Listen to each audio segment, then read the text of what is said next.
జిల్లా కేంద్రంలోని ధర్మపురి హిల్స్ కాలనీని కలెక్టర్ టి వినయ్ కృష్ణారెడ్డి సందర్శించారు.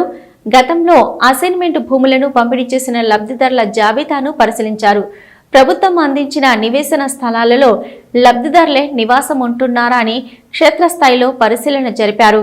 లబ్ధిదారులుగా కొనసాగుతున్న వారి పట్టా సర్టిఫికెట్లను తెప్పించుకొని అవి అధికారికంగా జారీ చేసినవేనా లేక నకిలీవా అని క్షుణ్ణంగా తనిఖీ చేశారు.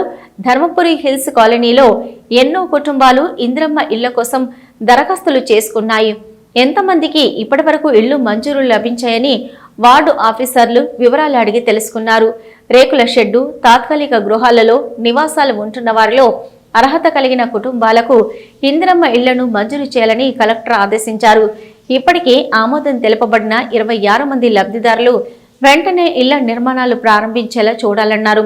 అటవీ హద్దుల సమస్య కారణంగా కొంతమంది నిర్మాణాలను చేపట్టలేకపోతున్నారని మాజీ కార్పొరేటర్ హరుణ్ కలెక్టర్ దృష్టికి తేగా అటవీ అధికారులతో మాట్లాడి సమస్య పరిష్కరిస్తామని కలెక్టర్ తెలిపారు. ఇళ్ల నిర్మాణ విషయంలో ఎలాంటి సమస్యలు ఉన్నా తమ దృష్టికి తెస్తే వాటిని పరిష్కరిస్తామని అన్నారు. లబ్ధిదారులు ఇందిరమ్మ ఇళ్ల నిర్మాణాలు చేపట్టి త్వరితగతిన పూర్తి చేసుకునేలా ప్రోత్సహించాలని ప్రభుత్వం తరపు నుంచి అన్ని విధాలుగా తోడ్పాటును అందిస్తామని కలెక్టర్ స్పష్టం చేశారు. కలెక్టర్ వెంట నగరపాలక సంస్థ కమిషనర్ దిలీప్ కుమార్, నిజామాబాద్ సౌత్ తహసీల్దార్ బాలరాజు, నార్త్ తహసీల్దార్ విజయకాంత్ తదితరులు ఉన్నారు.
సరే వసంతంలో ఉన్నది వాళ్ళకి పొజిషన్లో ఉన్న వాళ్ళతో వాళ్ళకి కొత్త ప్రొసీడింగ్ ఇస్తామని చెప్పారు.